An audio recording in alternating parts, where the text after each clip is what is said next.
এই স্বামী, তুমি কোথায় যাচ্ছ বাবা? অনেক চাকরি পাইছি, চাকরি। চাকরি? হ্যাঁ, কি চাকরি পাইছো? অসরকারি চাকরি। অসরকারি চাকরি? হ্যাঁ, এ আবার কেমন চাকরি? আরে সরকারি চাকরি, মানে ওর সরকারের গোলাম, হ্যাঁ, সরকারের কাছে বেতন নিতে হয়। আচ্ছা বুঝলাম। আর ও সরকারি চাকরি গেলি হইলো, না গেলি হইলো। এই তোমার প্যাট ঠিক করো, ওকে।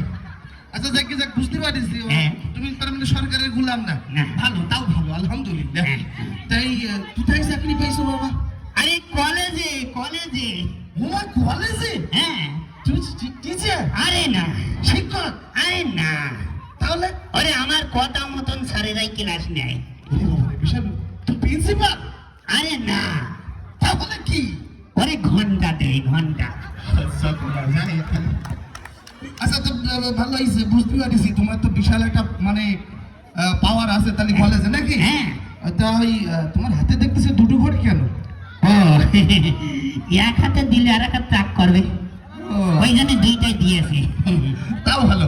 তা তোমার এই শিক্ষাগত যোগ্যতা কি আছে? এক হাত দিয়ে পাস।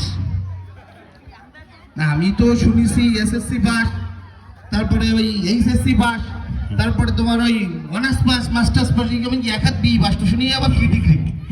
এক হাত দিয়ে পাস মানে আমি যখন পঞ্চম শ্রেণীতে পড়ি আচ্ছা, তখন আমার বাবা পঞ্চম শ্রেণীতে এক হাতে পাঁচতাম, হ্যাঁ, এক হাত।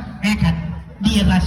তাহলে এক হাত মানে হচ্ছে পঞ্চম শ্রেণীতে এই ডিগ্রি? হ্যাঁ, আচ্ছা বুঝতে পারছি। তাহলে তোমার ওই এরপরে তোমার বি পাস কি করে হয়ে গেল? ওই ওই এক হাত দিয়ে পাস আর রেজাল্ট। রেজাল্ট? এই ও আচ্ছা আচ্ছা আচ্ছা, তার মানে পঞ্চম শ্রেণীতে যখন পড়ো তখন বি দিয়ে আসে? হ্যাঁ, দিয়ে পাস। মাশাআল্লাহ মাশাআল্লাহ। তো তাও তো ভালো। তা তোমার ওই রেজাল্ট কি আছে? এই 7 শ্রেণীর বাবা। 7 শ্রেণীর বাবা? হ্যাঁ। মাশাআল্লাহ মাশাআল্লাহ, তো অনেক এগিয়ে গেছো তাহলে। হ্যাঁ, মার্শাল্লাহ অনেক এগিয়ে তাই তোমার গিয়েছে। ওই ঘন্টা দেওয়ার সময় হচ্ছে না? তোমার তো কলেজে যেতে দেরি হয়ে যাবে। হ্যাঁ, ও তাই তো যে ও নেট হয়ে গেলে আবার দেরি হয়ে যেতে পারে।